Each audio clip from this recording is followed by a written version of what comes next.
Hello.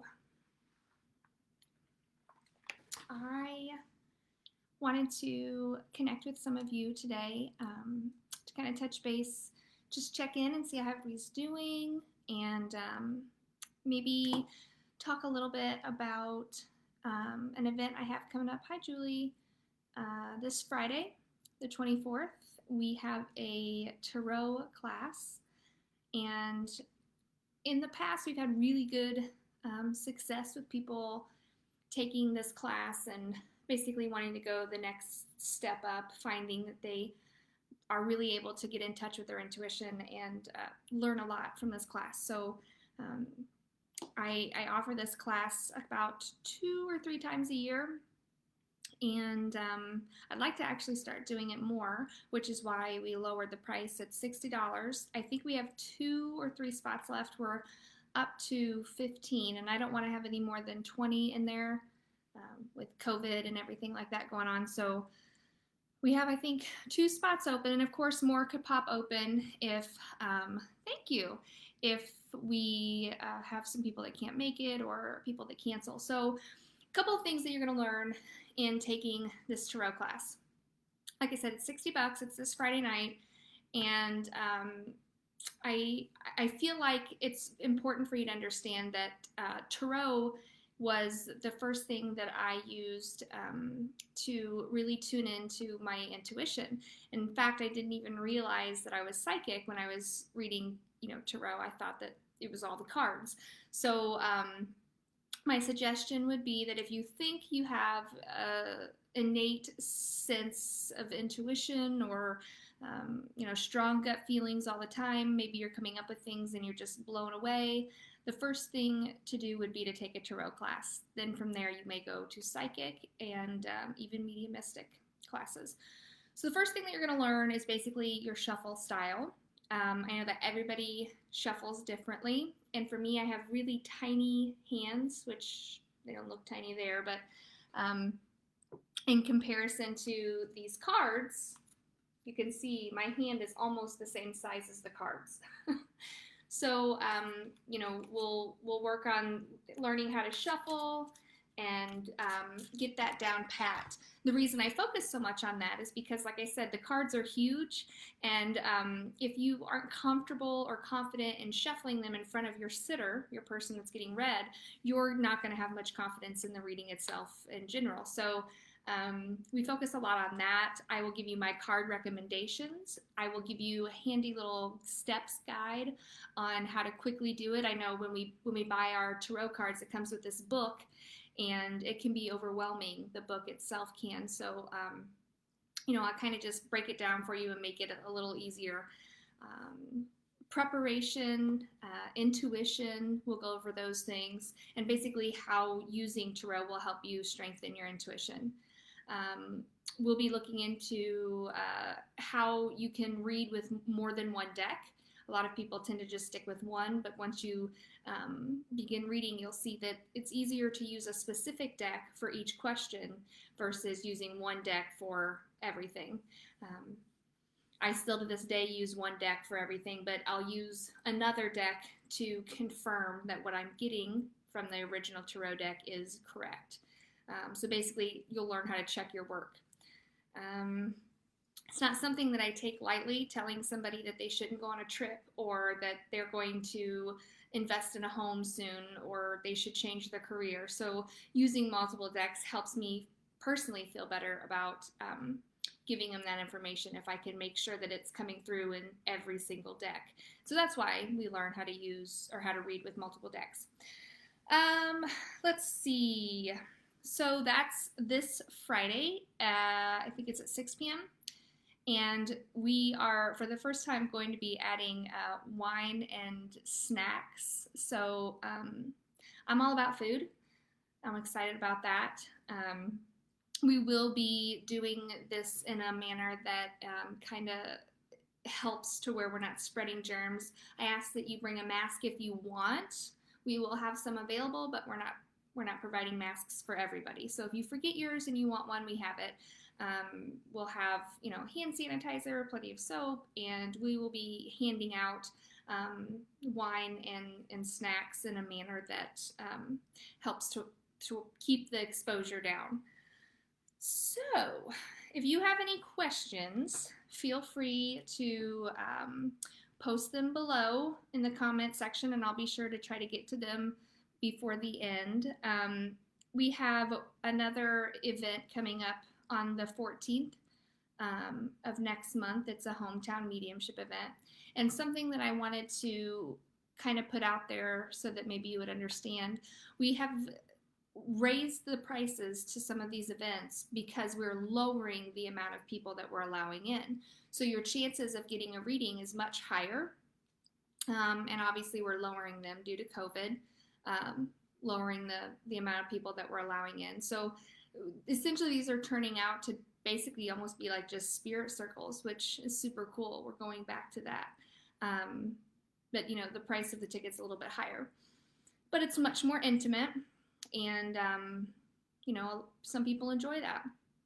The Columbia show is pending. I'm not for sure if that's going to happen or not yet.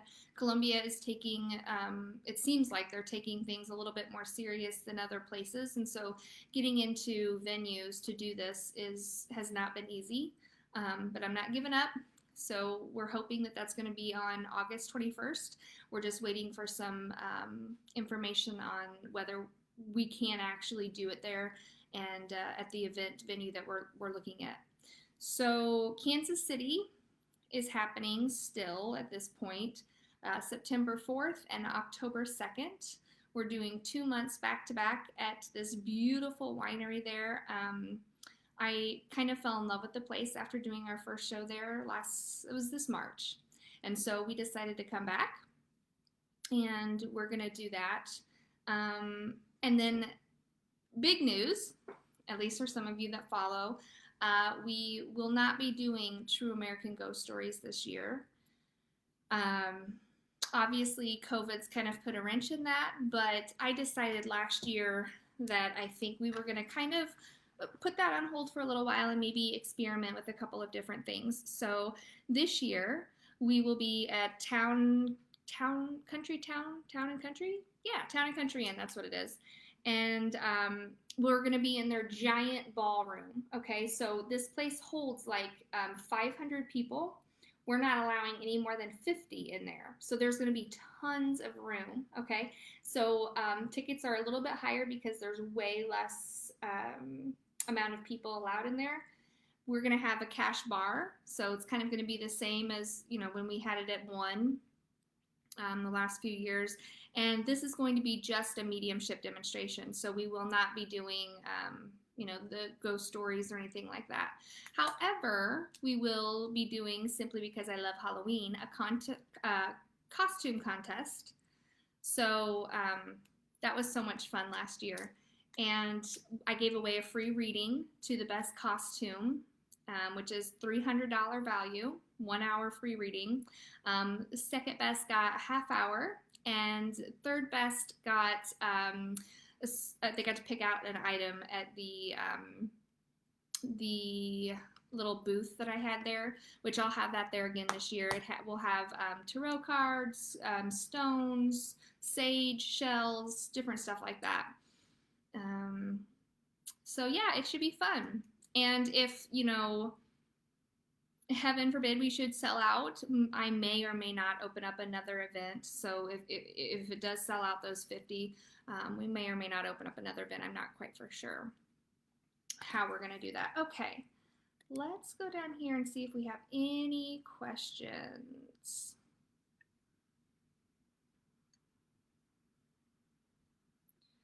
All right, so we're going to focus more on questions that are something I can answer for everybody and not so much just focused on you. It can be kind of hard to do that. So if you are experiencing a spirit in your home, the best thing to do is to simply ask them to please leave. Oftentimes, spirit thinks they're more than welcome to be there, and they don't understand it until you put it in black and white terms. If this is something physical or negative, or you really are worried, my suggestion is always going to be that you contact a priest. I do not do anything with negativity. I just will not go there. So, if you feel like maybe you're experiencing a haunting, then you need to contact a priest. If it's just, you can't get your hubby to leave and he's making you nervous or scaring you, just ask him nicely, please leave. You may even do a sage clearing, which you can find out how to do that on Google. Just Google how to clear your home of spirit. Okay. Hey, Jessica from Minnesota. I'm wanting to come back there. Okay. Can you do readings over Skype? You totally can. I am actually not a fan of Skype. I prefer to do like private Facebook, how you can connect on Facebook, do a Facebook call, or we can do, if you have an iPhone, a lot of times I'll do FaceTiming. If Skype is our only option, then yes, I will still totally do it. I do them. It just seems like the connection is a lot better, whether, if we do it through Facebook or if we do it through FaceTime. So yeah, totally. Are you still doing the August 9th class? Patty, that is on hold as well. We've had several people who have already paid for that class, mainly just the people who have paid for that class, that have asked us to push it out further. And so I'm looking at September or November for that. But I'm not canceling it out yet, which is why I have not posted about it.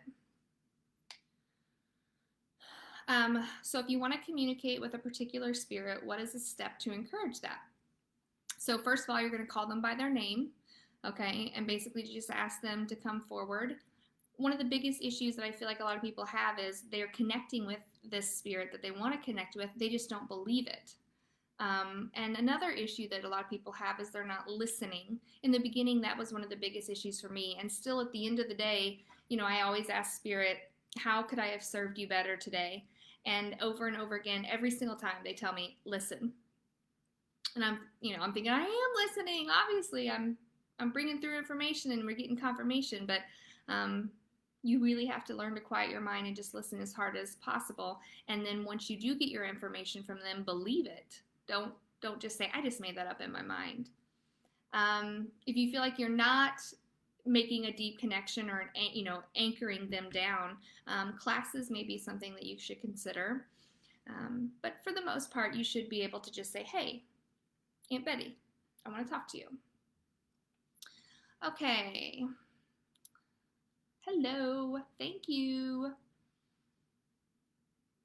Josh, I remember you. That is great. We would love to see you at an event.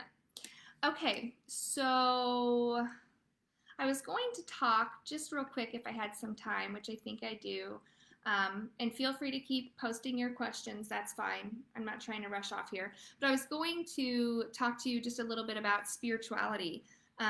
Over the last couple of weeks, I feel like I've been really trying to hone in on what that actually means to me. I feel like spirituality is one of those words that just gets thrown around, or it's something that we use in lieu of religion, or saying that we're Christian, or whatever faith it is that you don't want to be. So we usually say, I'm spiritual. Well, at the end of the day, I'm like, what does that even mean? And, I'm asking people to delve into their spirituality and to get in touch with it, but most of these people have no idea what I'm even talking about, and I was in the same boat. So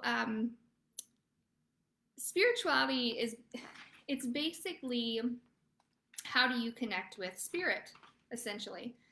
And I'll give you the exact definition here. It's a subjective experience of a sacred dimension. That is what they define spirituality as. And I equate that to, how do you personally connect with spirit, with the spirit world in general? A lot of times I feel like Hollywood and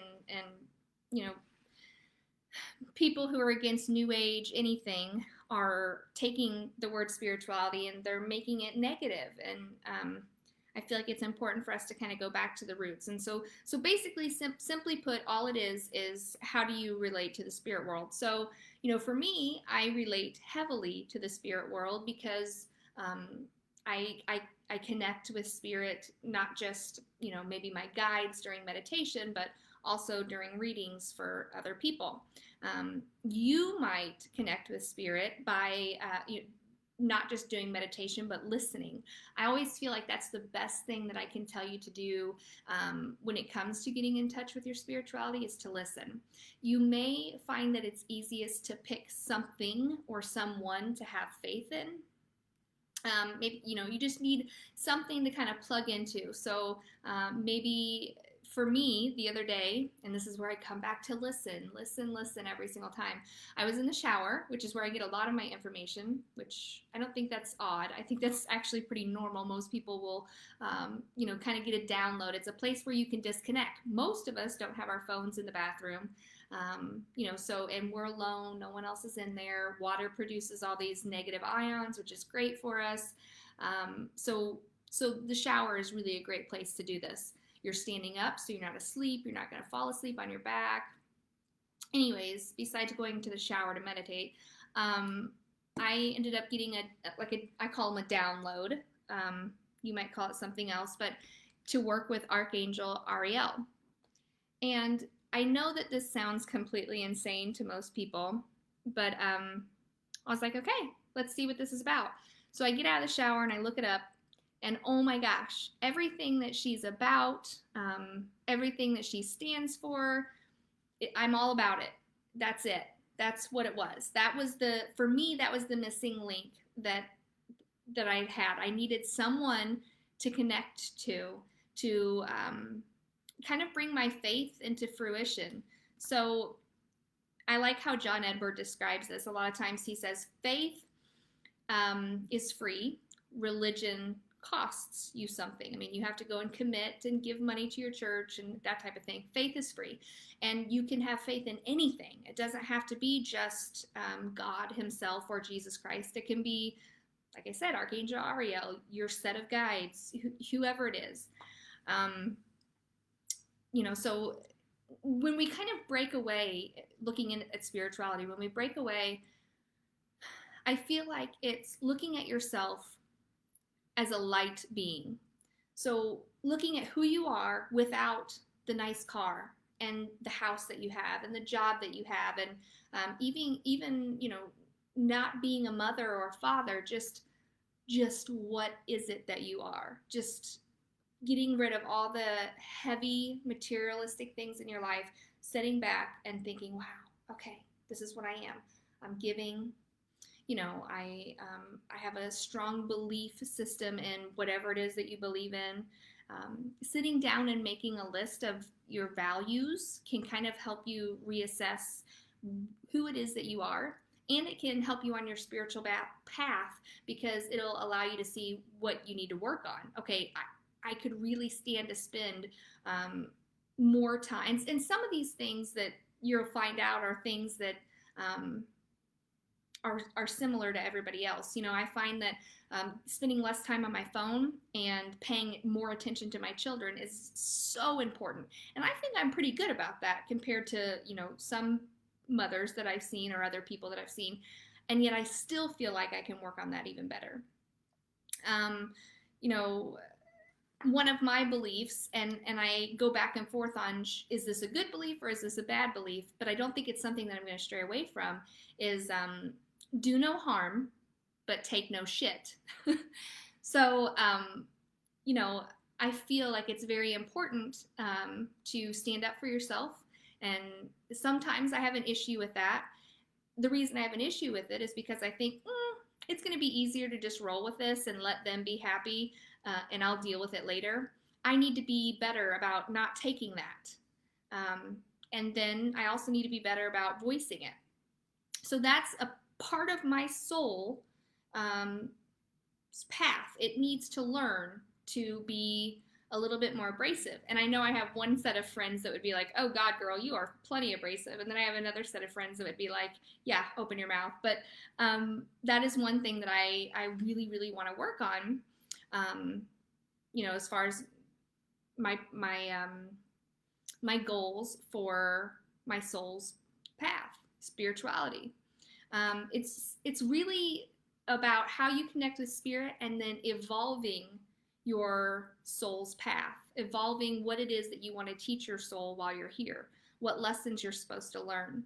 And I know that can sound a little confusing. I'm sure there's an easier way to put it, but that's my philosophy on it and where I've kind of sat with that. One thing I've come to learn on my journey here this time around is how unbelievably important manifestation is. There was a time in my life that I did not believe in manifestation at all. I thought it was woohoo and silly, and there was no way that I could, manifest things in my life. I just thought there's no way, no how, magic, blah, blah, blah. And an amazing friend of mine, Sherry Perry, turned me on to manifestation and made me realize how unbelievably powerful I am. And I realized that that's a gift, and it's something that that anybody can possess, and that really it's like I was living my entire life in black and white until I realized that manifestation was possible. And so that's why I teach a manifestation class, because I want everyone to know that they can manifest anything. Because up until that point, I knew nothing about manifestation. When she had told me about that, I'm like, I just didn't believe it. So anyways, another one of my big beliefs, and one thing that I feel like my soul has learned, and one thing that I've done to get in touch with spirituality is learn how to manifest things that I want in my life. And along with manifesting things that you want in your life, one of the best things that you can do for yourself is learn to be grateful every single day. I start my day with how unbelievably grateful I am, and I end my day with how unbelievably grateful I am. It's kind of like a silent prayer. I just say to myself, I have this home, and I have my children, my healthy, beautiful children, and I'm able to keep them in this home all by myself. And, I just go down the line about all the things that I'm grateful for. And, that's something that I feel like I kind of came into the world doing. Even at a young age, I know a lot of my family would tell you I was always saying, thank you, thank you, thank you. So that's not something so much I feel like I need to work on, but it's something that maybe you do, and that's why I'm bringing it up. Another thing that I've come to do, and this was something that I've kind of done ever since I was a small child too, is express my love, which I'm not talking about physically. I'm talking about to anybody and everybody. Basically, if that person were to walk out the door and pass away, would you be sad that you didn't tell them how you felt? And if how you feel is that you love them, you need to tell them every single day, all the time. And I think that helps me in being more grateful, and it grounds me. It reminds me that we're human living this experience, and even though you hear the term we're souls living a human experience, which is true, this is still such a gift. And it's so important to recognize that and to really feel into it. So a couple of things that I really want to work more on spiritually for myself, and I'm going to tell you some of these things because maybe you will feel the same way. And I encourage you to make a list when you get off here. These are the things that I am proud of that I've done in my life so far. These are the things that I wish I could focus on, and then from that decide the things that I want to focus on. Are those spiritual? Will they help my soul evolve? Or are those just materialistic things? Okay. And the materialistic things are okay. I would consider, one thing I want to do is spend more time with my family, not my friends. I love my friends, and I spend a lot more time with them than I spend with my actual family. And so, but I would consider that to be a humanistic or a materialistic thing. I wouldn't consider that so much, working on my soul. So one of the things that I really, really want to focus on and learn to do is to quiet my mind more, which a lot of people laugh about this. They think, oh, you're a psychic, you should already be there, you can meditate. No, I'm a Gemini, so my mind is like, woo, woo, woo, woo. all the time.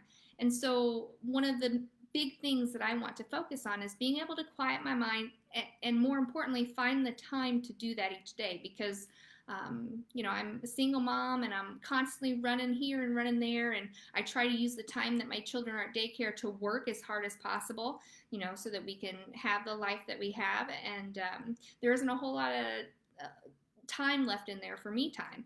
And so to me, that's essential. I mean, that's where you're going to find out where you need to be.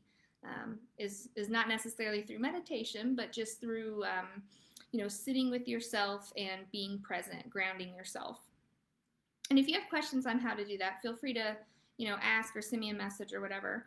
One of the other big things that I really, really want to focus on is having a giving heart, which I try as often as any time that it's presented to me to give a free reading or to give free advice or do an event to raise money for a certain cause or whatever it is. I try to do that, but I could do it more. And sometimes that means that I have to give up,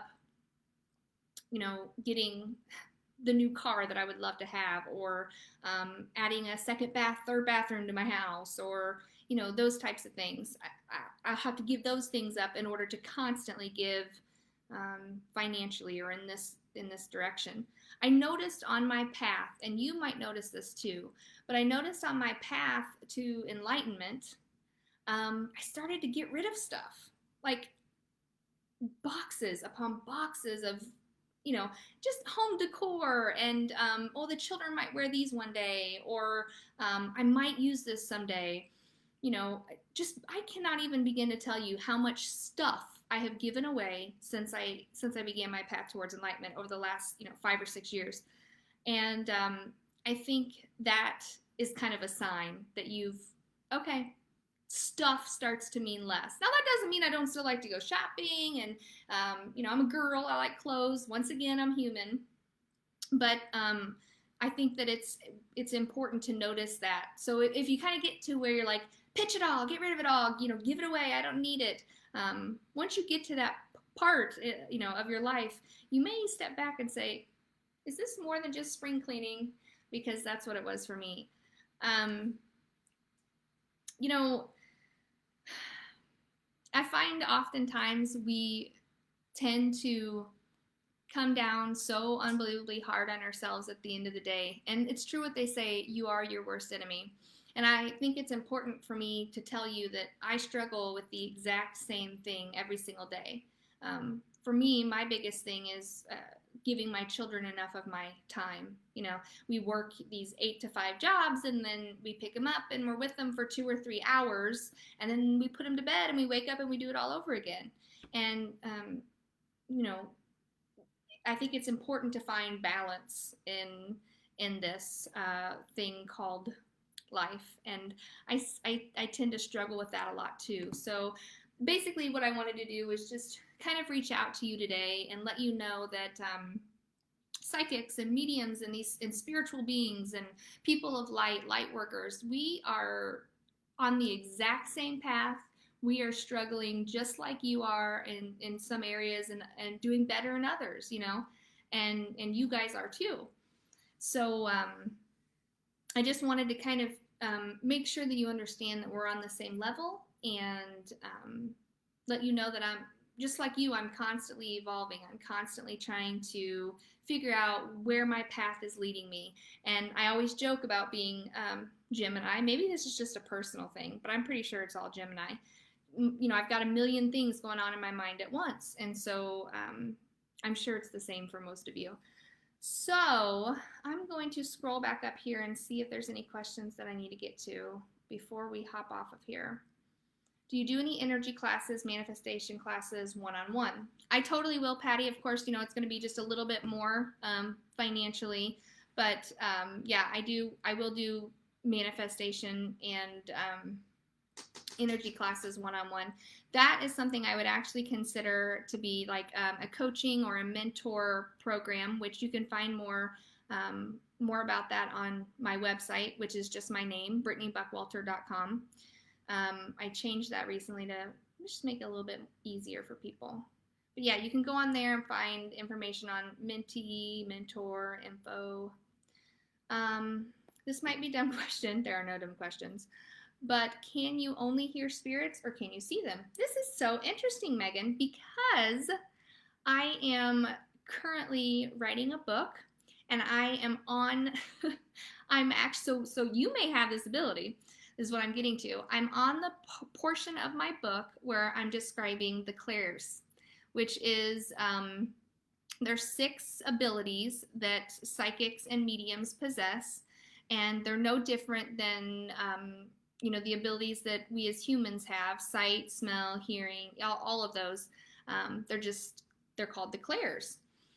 So when it comes to spirit, there's several different ways you can communicate with them. I just find this so mind blowing, Megan.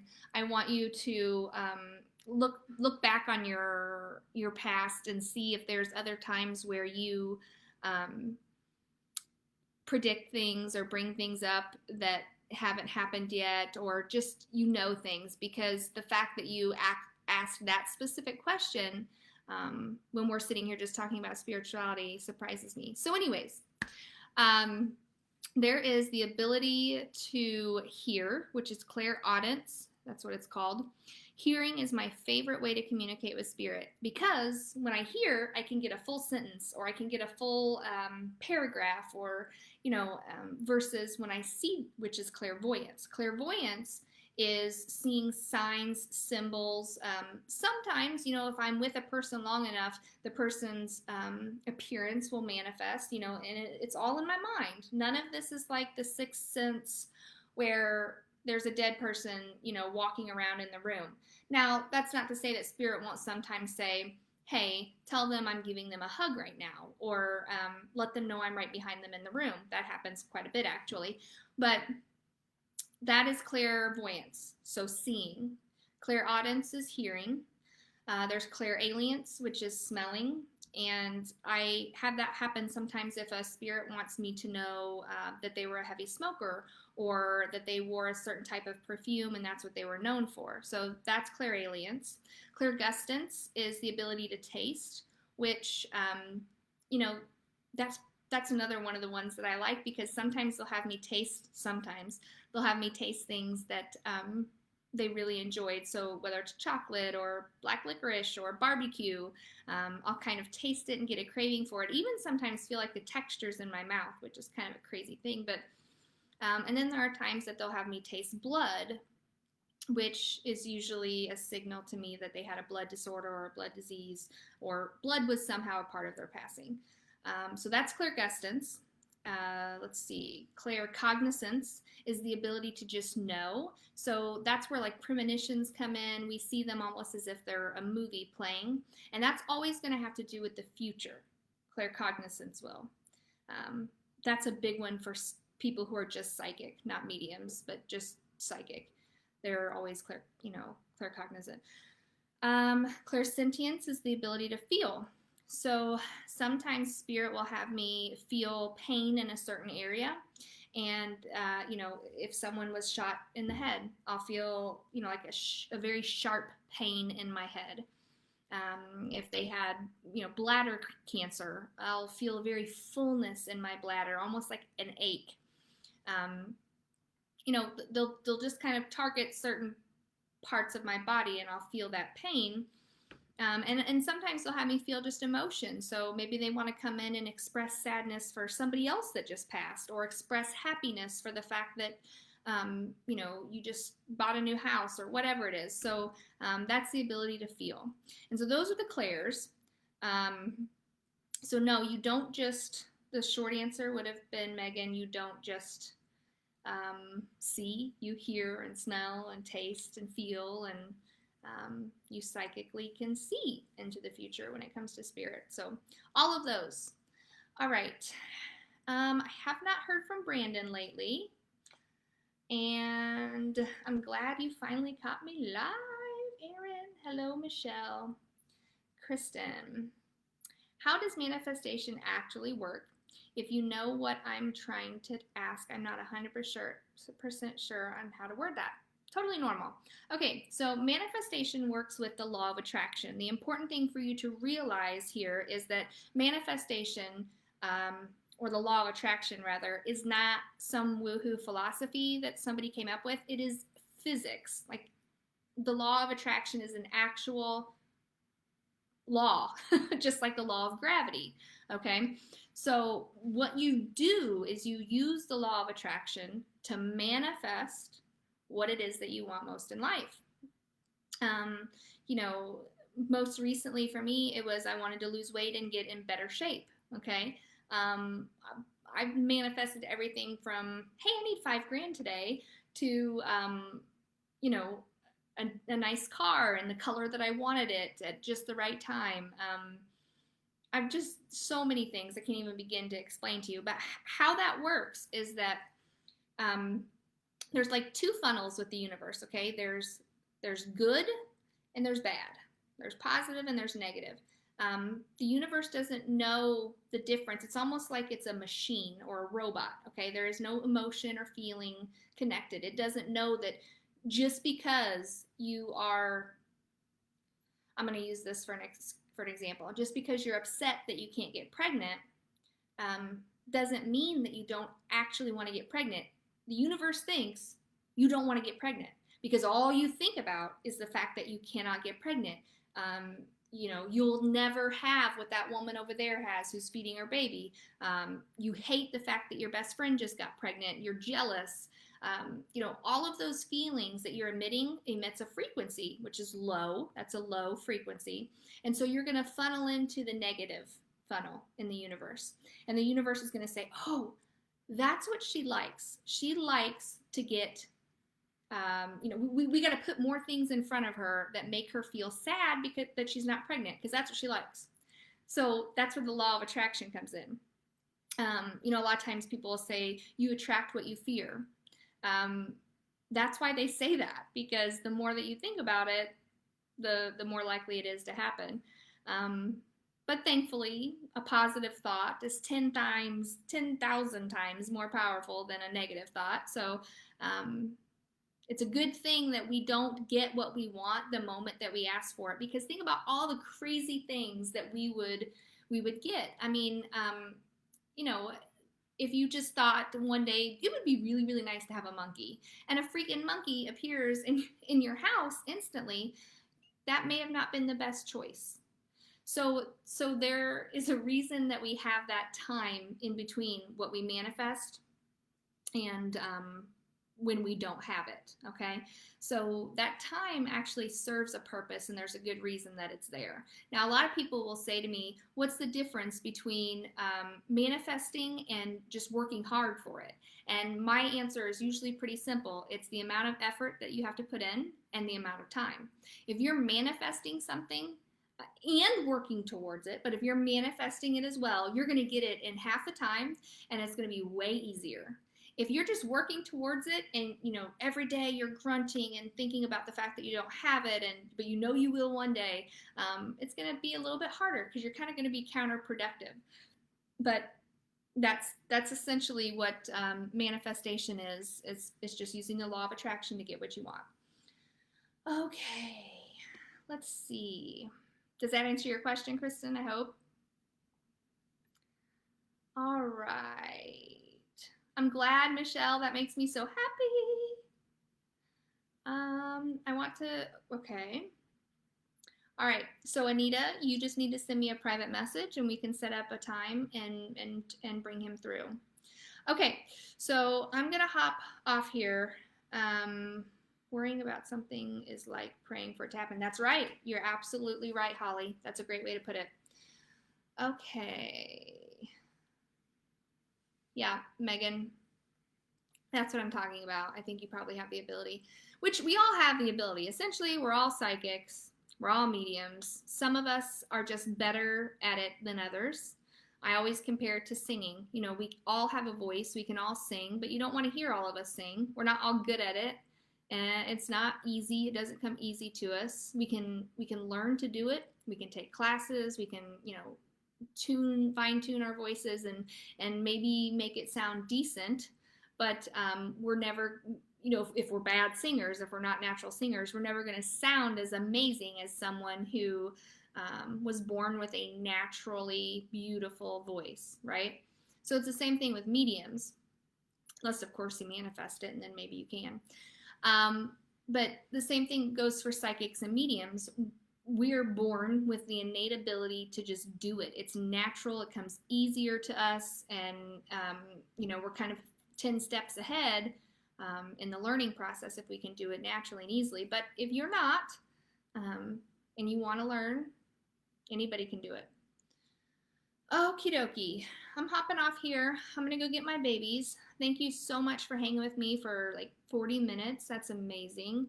I had intended on just getting on here and talking a little bit about spirituality, but you guys had such amazing questions that it made me want to talk to you forever. So if you have any questions about this live, feel free to send me a message. Keep in mind that I usually only answer my messages once or twice a week so that I'm not on my phone constantly. So you might give me some time to get back to your question, but I just thank you all for hanging out with me. I'm so grateful for you, and I love each and every one of you, and I appreciate your place in my life. I really do. I appreciate it. So thanks for hanging with me. Have a good one. Bye.